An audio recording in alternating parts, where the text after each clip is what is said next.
What's up, everybody? Welcome to the best corner of the worst community in all of the internet, that being the mixed martial arts community. Today we're going to be talking about 290, and this one's going to be a little bit different. I was planning on just doing what everybody does, going through all the fights and telling you who's I think is going to win and why. But 290 has a problem. What you said? In my view. Boy, ain't no way, boy. Boy, ain't no way, boy. And that is that the main card is 5 fights, and at least 4 of them are extremely one-sided in the odds department. And if anything, the odds aren't as extreme as they should be. So we have Bo Nickal versus Tresean Gore starting out the card. And Bo Nickal is a minus 1,400 favorite over Tresean Gore. And I really, really like Tresean Gore.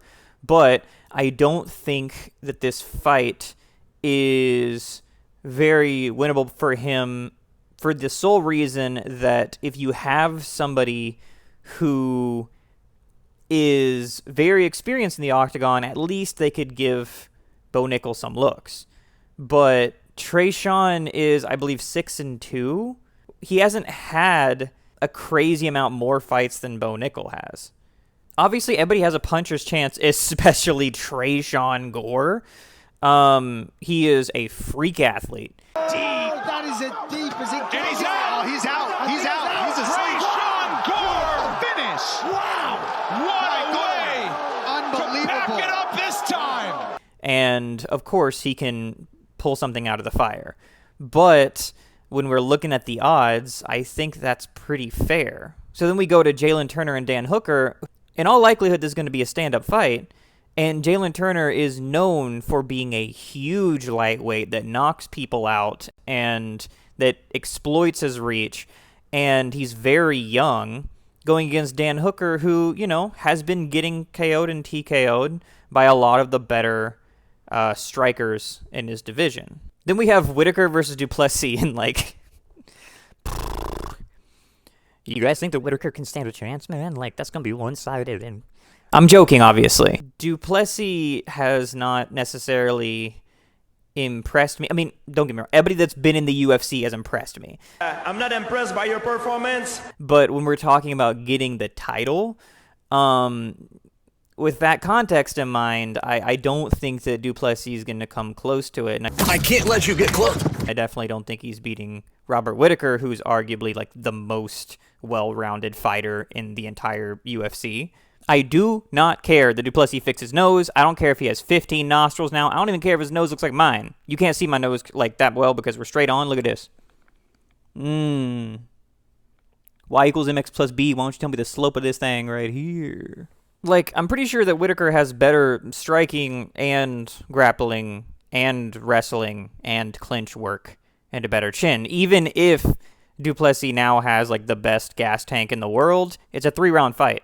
I don't really see him pulling anything off. Maybe the judges will do something weird, but I don't even think it's going to be close enough to where the judges could have the benefit of the doubt if they did give it to Duplessis. Then we have Moreno and Pantoja, which is a perfectly fair fight. That's a good fight. I'm looking forward to it. Who knows who's going to win? I think that Brandon Moreno is going to win, but, there's at least some debate there. And then we have Volk versus Yair, and, I'm not going to get into MMA math, but, MMA math becomes a little bit stronger when it's consistent. And Volk has beaten Max Holloway now 3 times in 25-minute fights, almost always on the feet, especially the last one. And Yair got beat largely on the feet by Max Holloway for 25 minutes. I know that MMA math doesn't work like that, but if it's over 25 minutes, it works a little bit better because it shows consistency. And Volk has been working on his wrestling a lot because of his fights with Islam, and even if he is outclassed in the feet, which is a huge if.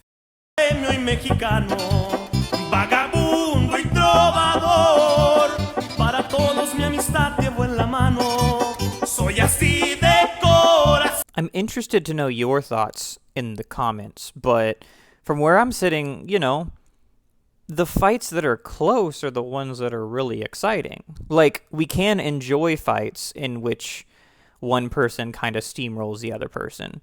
But when you have a main event that's 5 fights, and 3 out of the 5 fights are 350 plus on the favorite, it gets a little bit silly. Like, the main event's going to start, and we're going to be pretty damn sure of what's going to happen for the entire card. For comparison's sake, we have early odds on 291. It also has 5 fights on the main card, and only one of them is above a minus 200 for the favorite, and that is Bobby Green and Tony Ferguson. The rest of the fights float somewhere between like minus 150 to pick'em odds. Now, I also do want to mention the fact that like Bo Nickal's on the way up, so he has to fight somebody, right? That makes sense. Robert and Duplessis makes sense. They have to have somebody fight for the belt. Volk and Yair makes sense because Yair got an interim belt. If there was a mistake, it was having an interim belt match between Yair and Josh Emmett. It was not making this fight happen now. But to have all of these fights on one card is a little bit kind of strange to me. Like last pay-per-view, it was exciting and it was fun to watch Beneil and Charles when, you know, we're all sitting there, oh, who's going to win, who's going to win, who's going to win? And then once that fight's over, we all go, whew, all right, Amanda, do your thing, right? Because we kind of had a break from the intense, close battles, and we had a variety. Here, we don't really have that variety. In fight cards that have pick'em odds on like every single fight, it is still fun.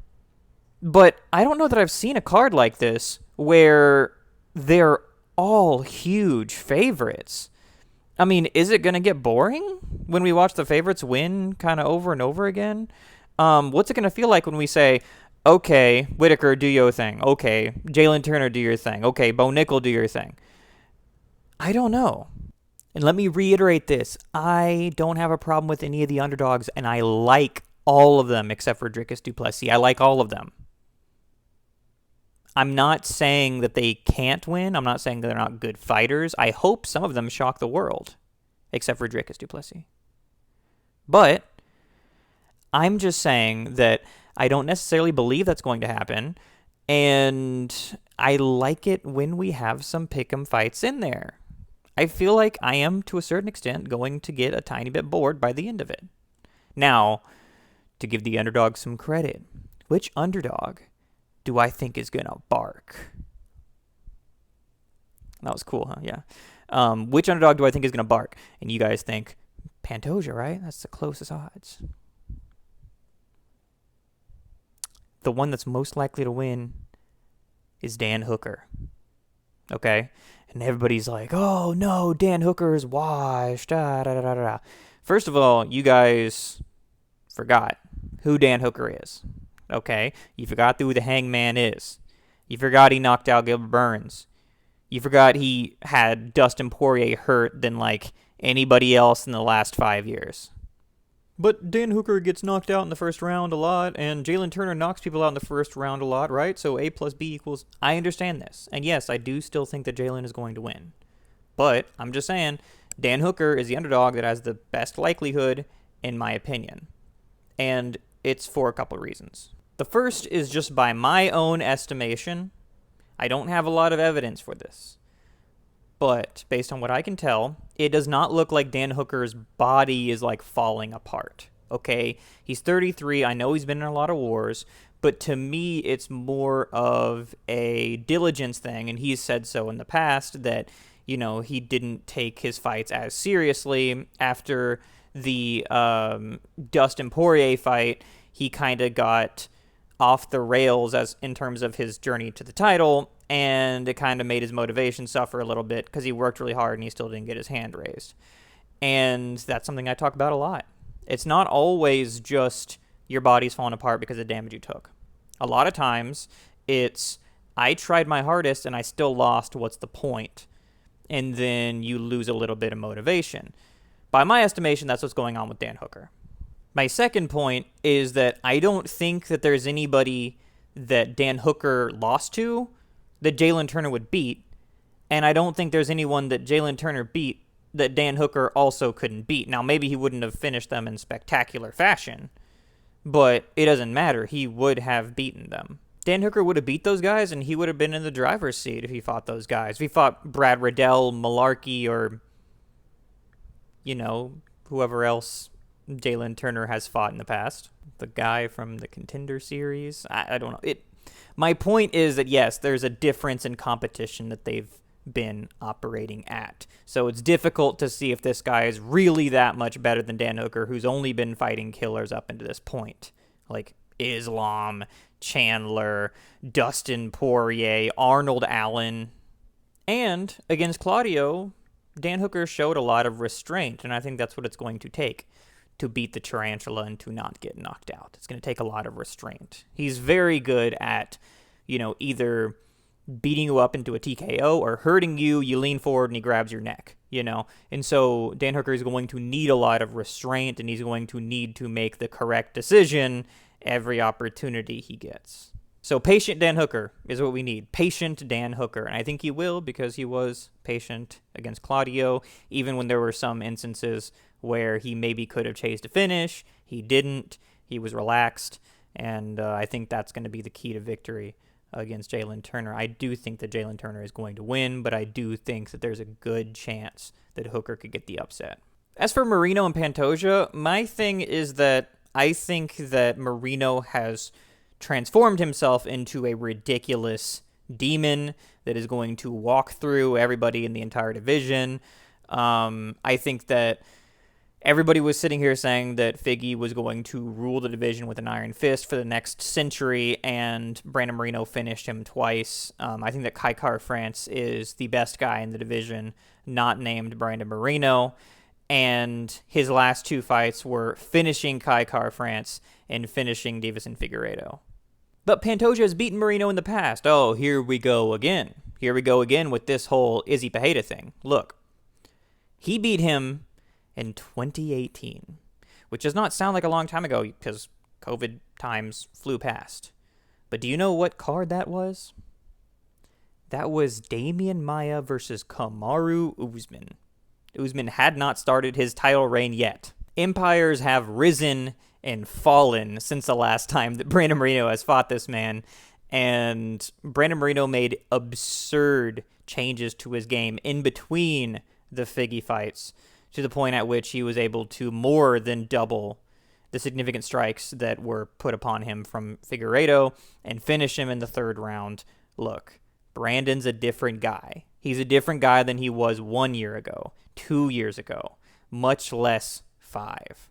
And speaking of guys who have leveled up, we have Volk versus Yair. Now, a lot of my chat on TikTok, that you should check out, by the way, has been saying that Yair, is either going to win or he stands a good chance or it's 50-50. No disrespect. I do not. Tengo el alma de bohemio y mexicano, vagabundo y trovador. Para todos mi amistad llevo en la mano. Soy así de corazón.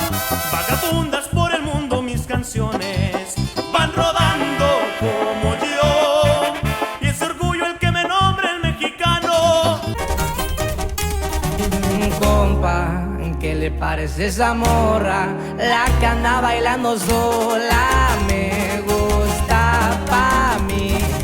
Bella, ella sabe que está buena, que todos andan mirándola como baila. Me acerco y le tiro todo un verbo. Tomamos tragos sin pero, solo tentación. Le dije, voy a conquistar tu familia, que no nos deja. Yair would then go on to lose to Max Holloway, beat Brian Ortega, although Brian Ortega had a injury, and then go on to beat Josh Emmett with a triangle that, in my opinion, does not happen 10 times out of 10. Okay, now do I think that he beats Josh Emmett if they fight again? I do think so.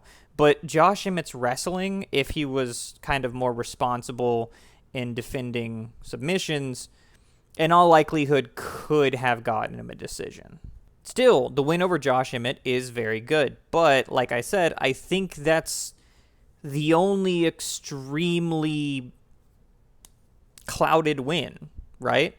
He beat, like I said, Jeremy Stevens, who was in a huge loss streak, and he beat Brian Ortega because of an injury. We haven't seen insane greatness from Yair. We haven't seen insane consistency. The people who say that Yair stands a good chance largely say that he can find a knockout on Alexander Volkanovski, and all I can really say is that Yair hasn't knocked somebody down since the Korean Zombie fight 6 years ago. Meanwhile, Volk has been knocked down one time in his entire UFC career by Chad Mendes, a fight that he would then go on to dominate. In that time, Volk has also knocked down Chan Sung Jung, completely dominated him, knocked down Chad Mendes, and knocked down Islam. Like, it's more likely that Volk knocks out Yair than the other way around, even if Yair's wheelhouse is knocking him out. I don't see Volk really submitting anybody. If I'm being honest, I think it's very unlikely that Volk is going to knock out Yair just because Yair has a really, really, really good chin. And I don't see Yair doing it to him. So realistically, I see this going to a decision, and I think that Volk is more likely than not going to get a very dominant victory, like 50-45, something like that. I don't think that he's going to get submitted by Yair if, Brian Ortega and Islam were to do it. Like, if I were to draft two people to submit somebody, it would be Brian Ortega and Islam, and they couldn't do it to Volk. I don't think that Yair can do it. And as for knockouts, sure, everybody has a puncher's chance, or in Yair's case, a kicker's chance, or a backward elbower's chance, right? But that chance is not that big, dude. So that's about all I have to say about this card. Subscribe if you're not already subscribed, and hit the bell because I actually do not post that often. I'm not going to be blowing up your phone if you hit the bell, all right? Don't hit the bell for, Watch Mojo or whatever, because then you're not going to be able to do anything else to your phone. It's going to be blowing up. But me, it's every couple weeks or whatever. So you can do that for me, and check out my TikTok. I go live there often. Ask me some questions, comment some stuff, whatever you feel like doing. But those are my thoughts on UFC 290. And until next time, I'll see you.